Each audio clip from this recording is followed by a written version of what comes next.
Whether you're a seasoned pro or just starting out, this podcast is for you. Recruiting is a battlefield where the rules keep changing and the chaos never stops. As the world shifted to remote work, real connection and unfiltered learning have never been more urgent. This isn't just a podcast, it's your survival guide. Welcome to the revolution, your digital bullpen.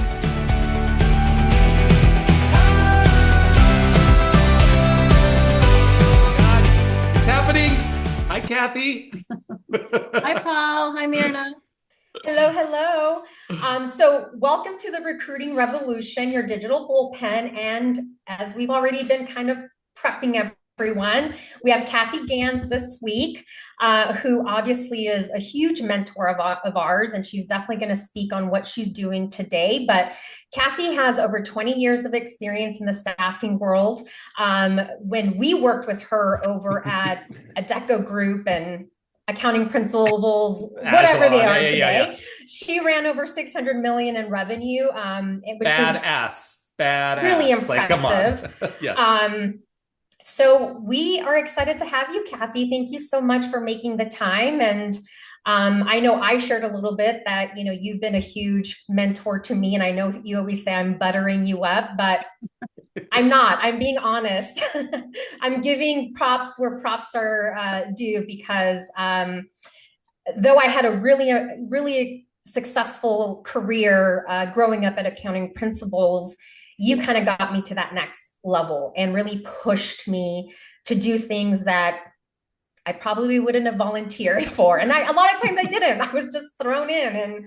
And I appreciate that because being put on to make presentations to, top leaders in, Fortune 500 type company and presenting at big leadership meetings and now doing a podcast. I mean, it all kind of goes together. So very excited to have you here. And I know Paul has some things I'm sure he wants to kind of share. You know me, I'm just going to put it. Yes, Kathy, you are, I was a little pup in Mesa, Arizona, running an Agilon as a managing director. And then Kathy called me one day and I said, oh shit, like am I in trouble? And you had told me that there was a managing director role. And normally, like where I was at, you being a senior vice president, I know there would have been layers, but because you're in Colorado, you were able to just directly manage me, which was huge. And I think those 7 years, if I look for where I started and the 7 years later, like I thought I was hot shit right before. And I realized very quickly I had a lot to learn. And I will tell this story. So when I describe Kathy Gans to anybody that's trying to figure out who she is to me, she is my Meryl Streep in Devil Wears Prada. Because like you are a badass. You know how to motivate people. You kind of scare the shit out of us a little bit, but it's not fear-based, it's motivation-based. And you really just, you really took me to the next level. Like you challenged me, you made me show up every day. I had to be a psychic sometimes. Like Kathy would walk in and be like, hey, she's going to quit today. I'm like, what do you mean she's quitting today? Like, she's not quitting. No, she is. I bet she is. And would miss that. You would be, I don't know how you had this clairvoyance and knew these things, but it's just really just reading the room, and you are so impactful and you're a badass dresser. So I think that goes well with, my analogy. But you do. And at the end of the day, it's one of those things I look back and there's just nothing but love and appreciation. So again, I'm so appreciative of who you were in my life. So thank you for being you. Thanks for inviting me on this podcast where you just say nice things about me. This is great. I appreciate it. We got to butter you up before we have it go down. So when we first asked Kathy to join and we were literally telling her exactly what we're saying on here, she's like, you guys are just trying to butter me up. I'm like, but it's true. It's 1,000% true. And, I've already shared a little bit, and I know you mentioned you're going to talk about it a little bit, but when I picked you up from the Biltmore, and I took you to the airport in my 2001 Toyota Corolla. This was in 2013. So it was a good, reliable car, but not up to the standards of Kathy. And met Kathy up for breakfast. And I think the windows had to roll down. You had manual roll down. No, you could still, it was automatic. It wasn't that old. And I even told the valet, I'm like, can you put my car in the front? And it was pulled up in the front, and you had like all these expensive cars. And we come out, and Kathy's like, I cannot believe they parked your car right there. And it's stick shift. So I drove her to the airport. It was probably one of my funniest It was time for memories. you to get a new car, Myrna. I think She's the one that career pushed was me. taking off. You were doing well. The car did not reflect the success that you were having in your life. That was I think Kathy even said, am I not paying you enough? And I said, no, you're not. I did end up getting a nice little increase, I think, that same year, the year before. So she hooked me up for sure. I'll always be super appreciative in all of the different scenarios you let me, kind of get out of my comfort zone. So thanks, Kathy. Well, let's get to know more about Kathy then. Let's dive in. What are you doing now? Like, tell us what you're doing now. Like, you're with Beeline. I am. And thanks again. Congratulations on starting a podcast about recruiting. We've all been doing this for probably much longer than we'd like to admit. But I appreciate both of you. I loved working with both of you. You're both huge success stories, and part of the reason I liked to come to work back in the day when I was doing staffing. Creating a culture where we could be friends or feel like we were working with friends was really important, and you two are a big part of that. So let's see. Pre-COVID, I moved from 20 plus years in staffing, primarily professional staffing. I was recruited back to general staffing by Joyce Russell, who was running the Adecco general staffing team. They were going through a huge transformation and wanted somebody with background in selling transactional business. So I did that. That was a really challenging time for Adecco. And in fact, although we achieved great things and hit our target, they ended up transforming again through the transformation and eliminating my job. So I was blessed to get to take a break and decide what I wanted to do next. And I did some consulting. I had 3 small staffing companies, and I loved getting to know how they were operating, what their challenges were. They were a little different than the challenges we had in a big multinational company. So I was able to make an impact with them, and I realized pretty quickly, I don't like consulting. I remember you told me that. I love that, like I said, learning about the business, but I really missed having a team. And working and collaborating with the team. So right about then, I had a job offer, and then COVID hit, and that job offer sort of disappeared. I continued on with the consulting. But importantly, during that, I thought, I am ready for another challenge. And all of the a lot of businesses were being impacted by technology, especially the staffing industry. And I recognized that technology was going to have both a negative but mostly positive effect on staffing, and made an effort to go seek out a job in tech. And so that's what I'm doing today. I have been with Beeline now for just almost 3 years, and I am learning all about tech, how to sell tech, what tech can do, what tech can't do. And today, and Beeline, by the way, is very similar to our experiences at the Adecco Group. Great culture, super supportive, really fun. So I feel super excited that I found this home. I've been really humbled, if I'm honest. I went from 20 years as a leader, as a go-to person in staffing. I know everything, but I knew a lot. Almost, you know, basically everything. Yes, you did. Yeah, you knew everything. And now, when you're going to sell tech, I've had to learn and start over, which is exactly what I was looking for. But it's also very humbling not to know all the answers. I remember you saying that. You were like, I I have to tell people, I don't know, let me get back to you, which I think it is. I think it's solid to just jump in. So you are continually just impress everybody in what you do, and you continue to just be a trailblazer. Well, the great thing is I am selling direct to staffing firms and to MSPs. Yeah. Beeline launched a new product about a year ago called Beeline Professional, and it's a vendor management system that was built specifically for smaller companies, we call it the mid-market, Yeah. and for staffing firms that want to automate their processes as an on-site, as a primary vendor, or for staffing companies that are looking to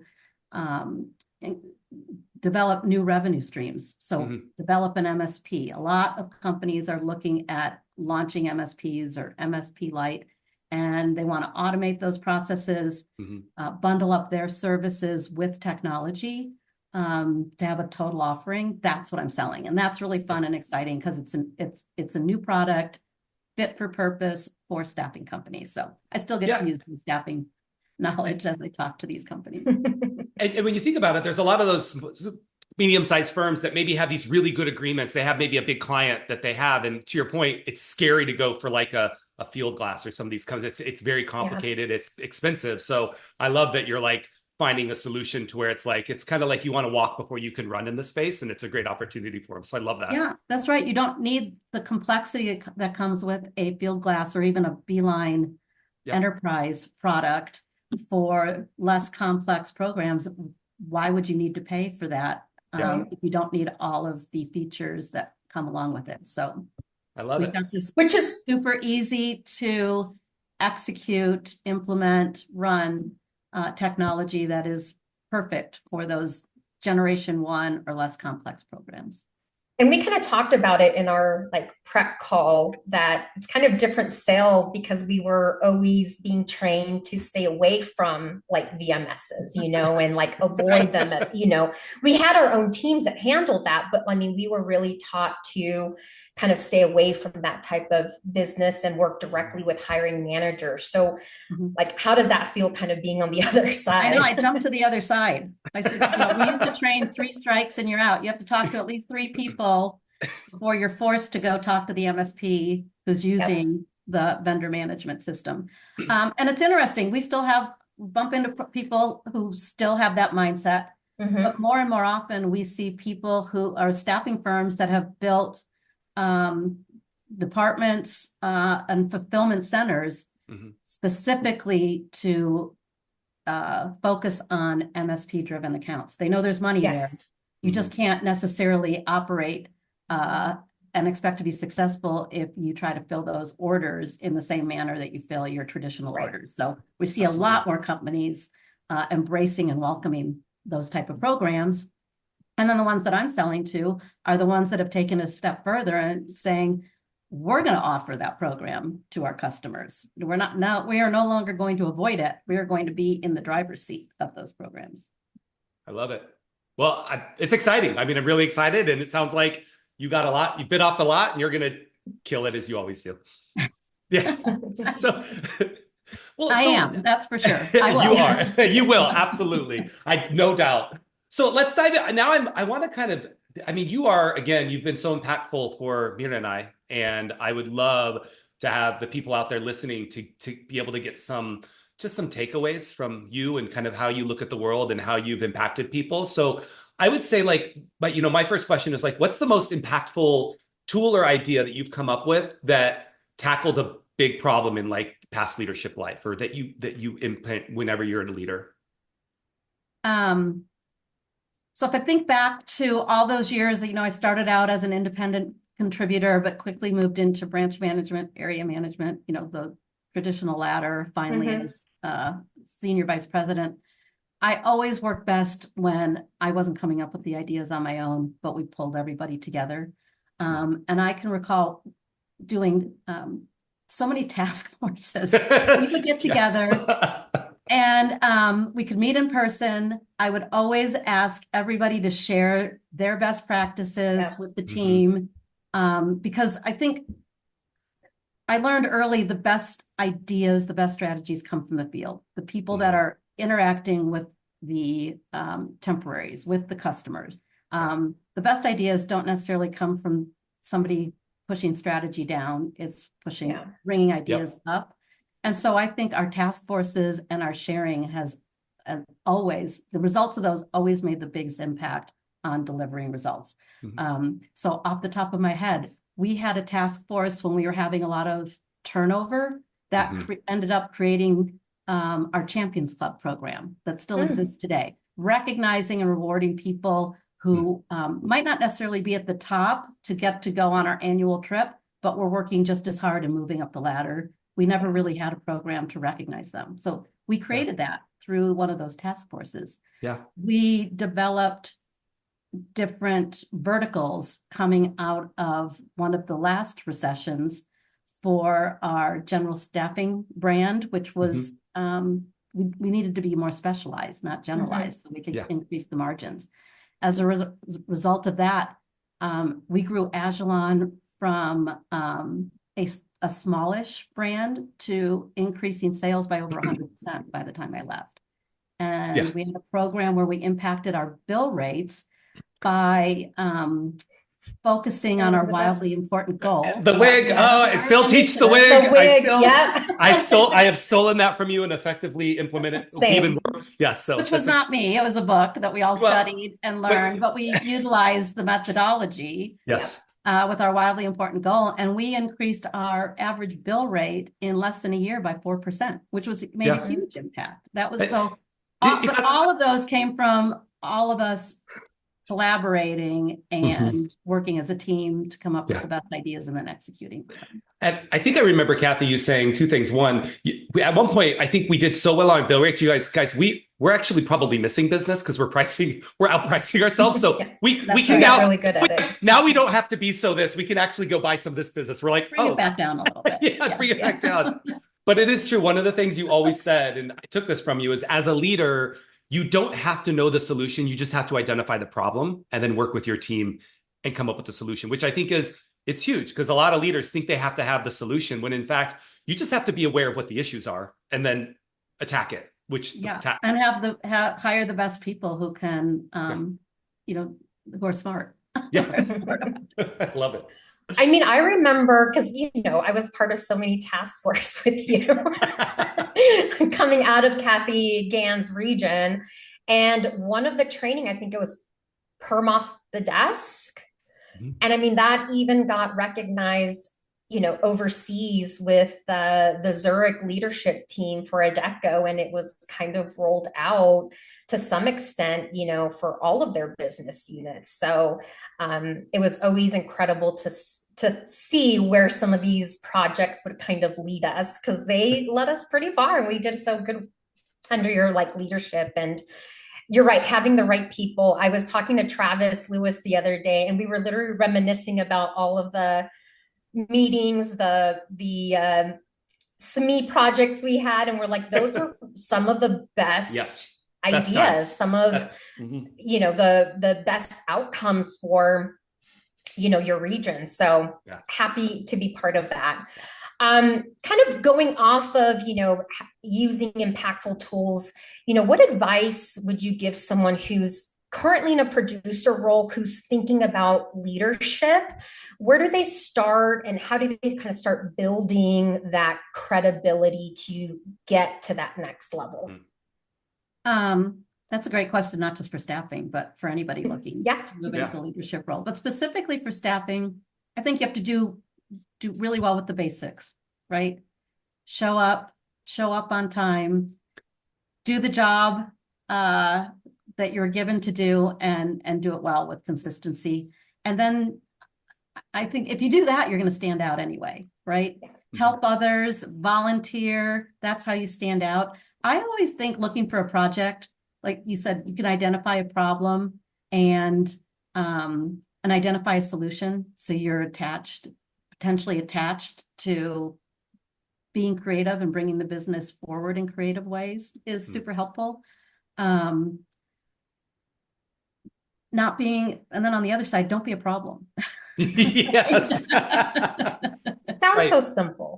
But Be the person that you want to have, you want to yes. see every day at work, not the Yeah. person you're avoiding every day Oh at my work. God. So many times somebody would come in. I'm like, listen, you can't come in with a problem unless you have a couple solutions that you want to do. Like, don't just be a problem identifier because now you're just, Yeah.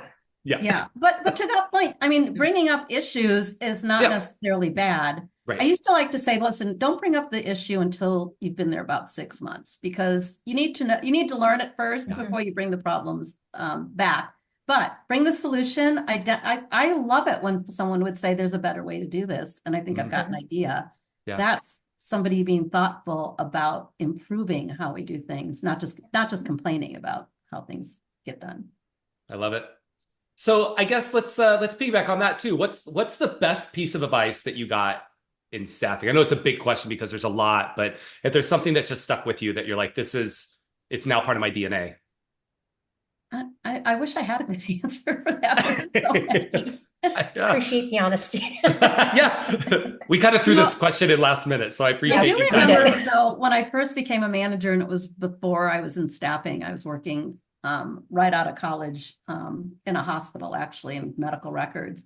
And I was getting promoted to be a manager and went out for celebratory drinks with some friends. One of them happened to be in a leadership role and told me the first thing you need to do is tell your team, we're going to have a meeting, and as long as you do what I say, we're going to be just fine.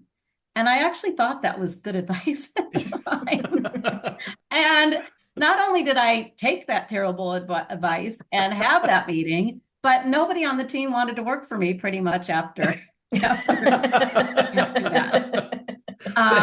So I think of reversing that, Yeah. being, again, collaborative, listening, giving feedback that's positive. It took me a long time to learn that too. Like, you know, I'm a nose to the grindstone person. I'll work no matter what.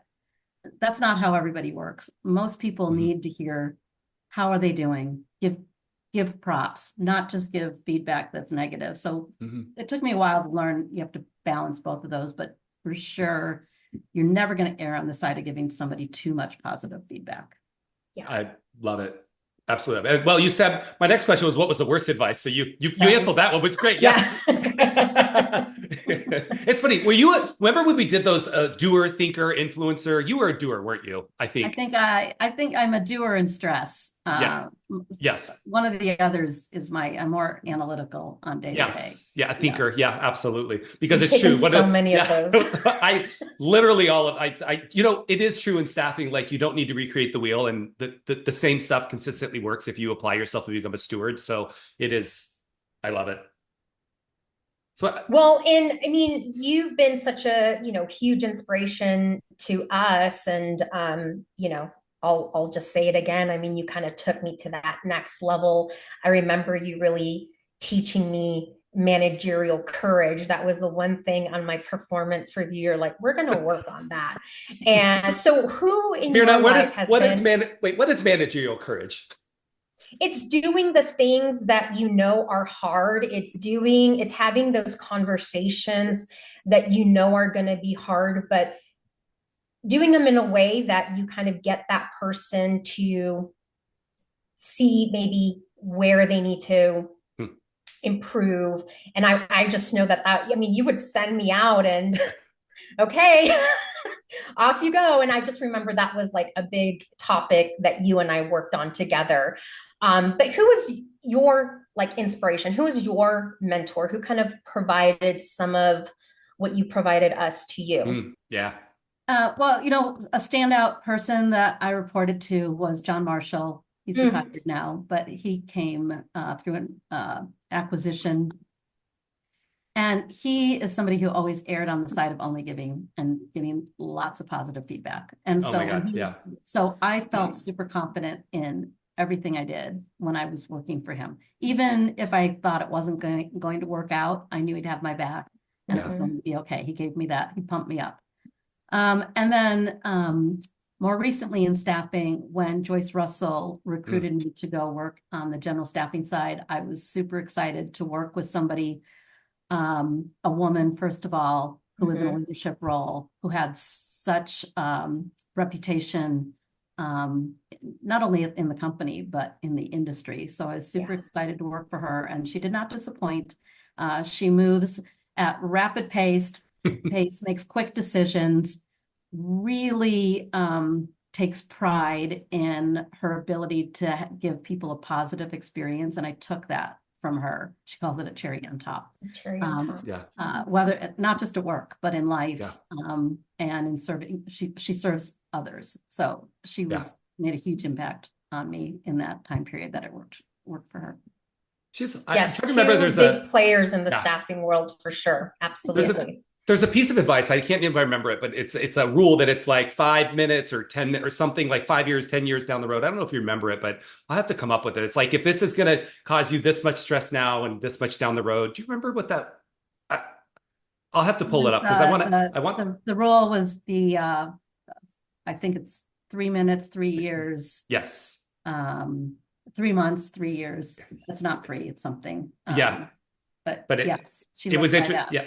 I'm going to push that out because that was something that she just posted on LinkedIn a while back and was talking about it. And it's one of those things that as a leader, you're like, oh, yeah, but anyways, I know I love bringing up stuff that I can't even remember. So we'll keep moving forward. It's super impactful. It is. By the way, love John Marshall. Like, he was a task force, like, so involved. Like, he would literally go to every branch, and I don't know how, but he would walk in and know everybody's name. Like, I don't know if he had like he studied beforehand, but he was definitely a steward to like that relationship, which was huge. And you could feel it from that culture. He wrote a lot of personal cards. Oh my God. I on the plane, I remember him talking about that. That's true. Writing personal cards. So I guess I want to talk about AI. You're in tech now, obviously, and you're involved in the tech world, and we're all embracing it in a lot of different ways. But with AI being like a big topic to transform our industry, how do you see it really impacting how we do our jobs? Yeah, I would say AI/automation is going to impact our jobs, and not in a bad way. I think in a great way. It will change, continue to change, and that means we have to continue to adapt, as we have been doing for so many years in staffing. I think AI. We're adding AI onto our Beeline platform. AI is being offered up in a variety of ways, but when you get down to it, it's really, it's about data, right? It's just an algorithm that works in a way that gathers the data that you have today. And by doing that, it can make quicker decisions, allows us to move at a faster pace. So we see AI, of course, taking over things like posting jobs, writing job descriptions. I know I personally use it to write emails. Totally. I run it all through. I'm like, how does this sound? I'm like, oh, that's a better way of saying it, right? Yeah. It's fine. So for staffing, it will help us with speed to revenue, speed to fulfillment. If companies aren't jumping on let's add some type of automation or AI to our tech stack, they're going to be left behind, because the ones that are doing it are able to make those fills much faster. I don't see it ever replacing us. AI may be able to shortlist and save a lot of time in perhaps shortlisting who's a match. With Beeline, our AI has proven to save 80% time of the amount of time it takes to match and shortlist, but not to do the actual selection. We believe in keeping human in the loop. So I do think we won't get rid of recruiters.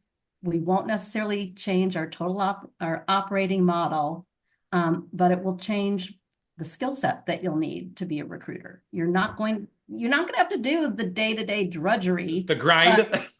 You can be more of a career consultant. You can be more utilize the skills of matching somebody for the culture, because you probably aren't going to have to do as much skills matching.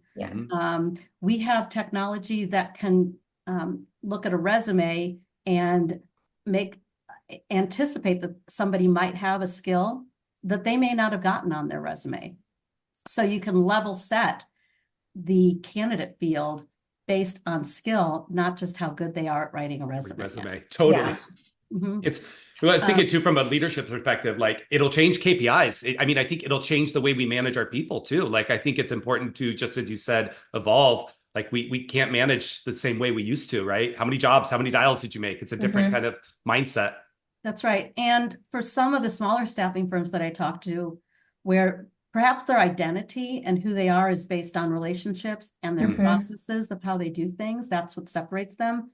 Probably have to be a little more flexible and open-minded, because when you bring tech in, you may have the tech won't necessarily adapt to your processes. You have to adapt your processes to match up with what the tech allows you to do. Good So point. that means a lot more change management and being able to adapt to change, especially as a leader, right? You've got to, I heard this the other day, I thought it was perfect for staffing. You've got to skate to where the puck is going, not to where it's been. I love it. Yes. So, Yes. So right, like we're moving, you got to come along with that move, or you're going to be left behind. And more than ever, at Beeline, we're even building integrations with applicant tracking systems, so that anybody who's in a program in Beeline can even have more speed to fill with pushing their candidates through to match on a rec. So speed, I think speed is going to become a really critical piece of the staffing model. Absolutely. Oh my God. I remember so many times I'm like, I got to get this person into field class, or I got to, it's that data entry. And it's just, it's so nice to have that. Yeah. And you talking about this, and I'm sure you remember a presentation you did where we were kind of talking of like where staffing was at one point, and how I think it was like Olson Staffing, and they had the automobile. And I remember the doing staffing mobile. The staffing mobile. And, when I joined the staffing world, we were still faxing stuff. Like that was very normal. And then LinkedIn came across and and we thought LinkedIn was, every time a new platform came across for the staffing world, it was like, oh my God, they're going to take over. And I think that's kind of where a lot of the feelings are with AI today. So maybe what's one thing that AI will not be able to replace for a while? What would you say? That human element, the actual like a machine should not match somebody to a job. There's too much potential for bias, and they might be able to, like, again, shortlist skills match, but we should always be making that match. It's an important part of somebody's world, getting a job, not getting a job. We shouldn't leave that up to machines. Coaching somebody about whether or not to accept a job, how to improve in your job. That's not going to be replaced by a machine. So I think we're just going to continue to have more of that personal interaction that's going to become more important and more desirable. It lets us do what we love doing, which is building those relationships. Less time, getting them on the phone, but now actually talking to people that we should be talking to, and having, like, getting good at that part, right? The relationship part, and the trust in the building, which is where you're that consultant. So that I guess this kind of brings me to one of my last questions on being this leadership. If you had a crystal ball, which I believe you do because you are psychic sometimes, what is like one bold prediction you'd make about the future of being a leader in our industry? You can anticipate that change is coming. As much as we and change is not coming, right? Our job is still the same. Find people, find jobs, match them up. That will not change. But how we do it is going to get faster and more technical, and the skills required are going to continue to change. Yep, I love it. And I think with like the new generation coming in, I mean, when Paul and I were at VB and we were hiring a lot of these like new grads, the hard part was getting them on the phone, talking to the people and making those connections. The other stuff was so much easier to teach them. The technology, super easy. It was a documentation. They were like the easiest to train on documenting and doing it the right way. But when it came to building the relationship, I think that's where we probably spent more time with a lot of the new hires. Yeah. And I think as we continue to evolve the business model, we will start to see more creative ways to drive revenue. Whether that's, upskilling as part of what you do, having more on-site management, having more MSP, even RPO, where I'm seeing more and more staffing companies that are looking for ways to drive revenue beyond the traditional contingent staffing. Yep. Well, Fast Five Lightning Round. I know, yeah. So we dropped this on KG last minute. So we're gonna just, well, I have some couple questions. Just wanted to get to know you a little bit outside of your amazing leader, but like who's Kathy? Like outside of what she does this. So I would say first question is, what's your guilty pleasure to decompress after one of your days in staffing? Well, in general, as hobbies, I golf and I'm part of a book club, so I read. But if it's a true guilty pleasure, I am watching some Real Housewives show on Bravo. There's like a new one that came out. But it's like around Mormons, like the Mormon wives of Utah. Is that up your alley too? I really can't add any more to what I've already watched. Well, you answered what we binge watched, but you had a question too, Mirna. Yeah. What's currently? I know you mentioned you're in a book club. So any like favorite book that you're currently reading or would like to share? One of our favorites, we started before the pandemic. And so one of our very first and favorites was called The Silent Patient. We do like a good mystery. Nice. And to tell you the truth, we just picked a new one. I can't remember what it is. And it's not on my nightstand because I definitely do Audible so that I can multitask, take a walk, and listen to my book at the same time. That is really a nice way for us. Absolutely. Yes. Okay, so second to last question. What's one thing that's filling your heart with gratitude right now that you're just grateful for? Oh, you're gonna make me cry. Some of you, a lot of people have been asking. My husband has been sick, and so I try to post every once in a while on LinkedIn. He had a very rare blood disorder called amyloidosis, which is treated like a cancer. He had to go through chemo. That disease attacks your organs. In his case, it attacked his kidneys. He had to go on emergency dialysis, and his kidneys got to the point where they were no longer functional. So he had to get in line for a kidney transplant. And he just got a kidney transplant. So for the last 2+ years, we've been dealing with that, and we are super grateful that he's out on the other side of it. And in fact, his kidney donor was anonymous until this week. We had lunch. I am going to start to cry with her this week.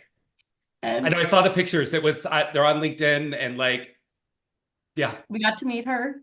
She's a wonderful, giving, kind person. She will be a big part of Mark's life forever. And so we are super grateful to her and that he's made it this far. There's light at the end of the tunnel for this. And he's become a huge advocate for organ donation. In fact, I'm doing a kidney walk on Sunday. And if you guys don't know Mr. Mark McIntosh, he is he was part of our lives always because he was even though he's like, I'm just Kathy's husband, he'd walk in, but he would come in and he would speak to us. He was a motivational speaker. Like he's a beautiful human. And so I'm grateful that that's going well. And we're grateful for sharing that. So thank you so much. Thank you for sharing, and congrats, Mark. We're so happy this, was such a positive outcome for you. And for you, Kathy. So last question. Go back to being a mean wife to him now. No, I'm only kidding. Last question before we wrap up. You want to ask it? Yeah, I mean, And this is Paul, the way he set up this question. Anything else that you want to say to the millions of Kathy Gans KG fans out there? Anything else? There are a ton of fans, just so you know, millions. Well, I would like to think that. I miss all of you, and call me. Let's stay in touch. Yes. Yeah. I love it. Well, Kathy, we are so thankful for you being part of our first guest on our podcast. I'm honored. And we're so happy to still be part of your circle in your life. And again, we always learn from you. And thank you so much for hanging out with us today and trusting us. Yes. Good luck to you guys. You're going to be a huge success. Thanks, I'll be watching. Thank you. Appreciate it. Talk to you later. Thank you.